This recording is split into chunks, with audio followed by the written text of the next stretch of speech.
మన పాప చచ్చ క్షమించాడు యేసుప్రభు. ఆయన మోచాడు మన పాపాలు. అందు గురించి యేసుప్రభుని నమ్మితే మోక్షం ఉంది.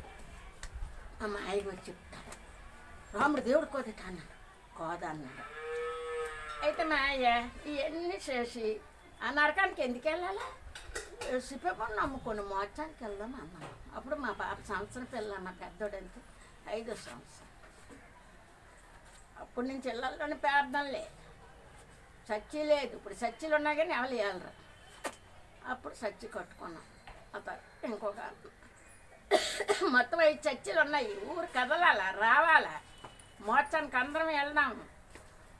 యేసుప్రభుతో మనం అందరం ఉందాం. ఆ రారాజు వస్తాడు త్వరగానే, రండి పెదలాలా అని అప్పుడు సువార్తలు మొదలుపెట్టాం.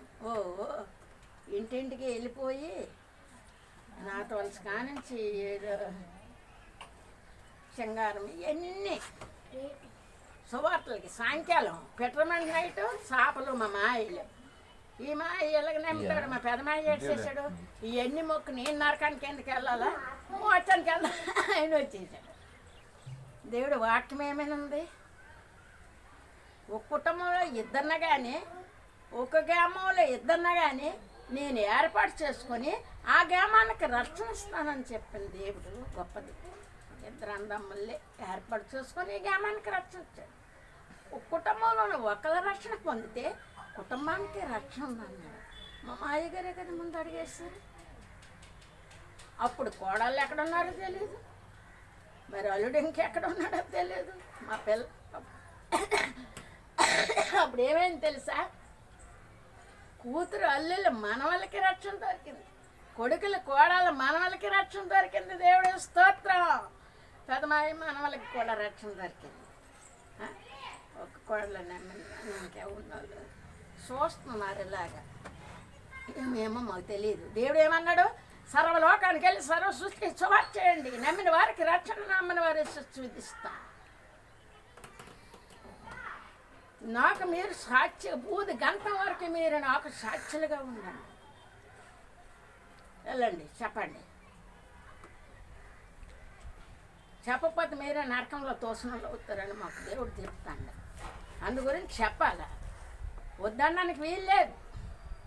ఇంతే వినొచ్చు, వస్తే రావచ్చు కానీ, రాకపోతే రాపోవచ్చు కానీ మనం చెప్పడం బట్టి మానము. అదే చెప్తాను నేను. ఎక్కడ దమసింగ్లను కానీ మన్నెపూరిపేటలు కానీ ఇలా ఉంది కాబట్టి చెప్తాను బాబు. అది మీ ఇష్టంలో ఉంటుంది. మనసు మార్చుకోండి, రండి మోక్షానికి వెళ్దాం అందరం అన్నా. లేకపోతే నరకం ఉంది చెప్పేస్తాను అంతే. అలా మా మాయగారు ఎప్పుడైతే చెప్పారో మేము అప్పుడు పెబుని నమ్ముకున్నాం.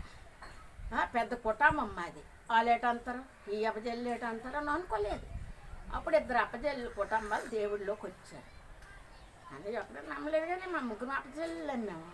అమ్మ నమ్మింది, మా అమ్మ తోటకోళ్ళు నమ్మింది, కొండం పిండి నమ్మింది, వాళ్ళ కుటుంబం. సరే 2 అపజల్లు కుటుంబాలు నమ్మి మీరు పెద్దమయ్య పిల్లలు కొండమ్మకే రక్షణ లేదు అని చేస్తున్నాం. అందుకని మా సాక్ష్యం ఇది.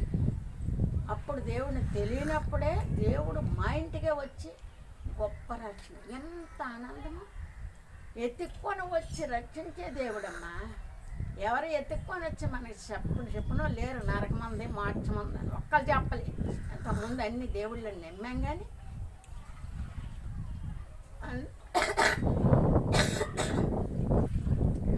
అని చెప్పినప్పుడు మేము నమ్ముకున్నాం. మా గ్రామానికి రక్షణ దొరికింది, మా కుటుంబానికి రక్షణ దొరికింది. ఈ రక్షణ కావాలంటే రండి, సర్వజనులాలా రండి, సర్వజనులాలా చప్పట్లు కొట్టండి, సర్వజనులాలా యాగంగా కూడుకొని నేనే దేవుడినని తెలుసుకోండి. స్తోత్రం. మళ్ళీ యేసయ్యా నీ స్తోత్రం. ఈ వాక్యం ఇచ్చినంతకు వందనాలు ప్రభువా.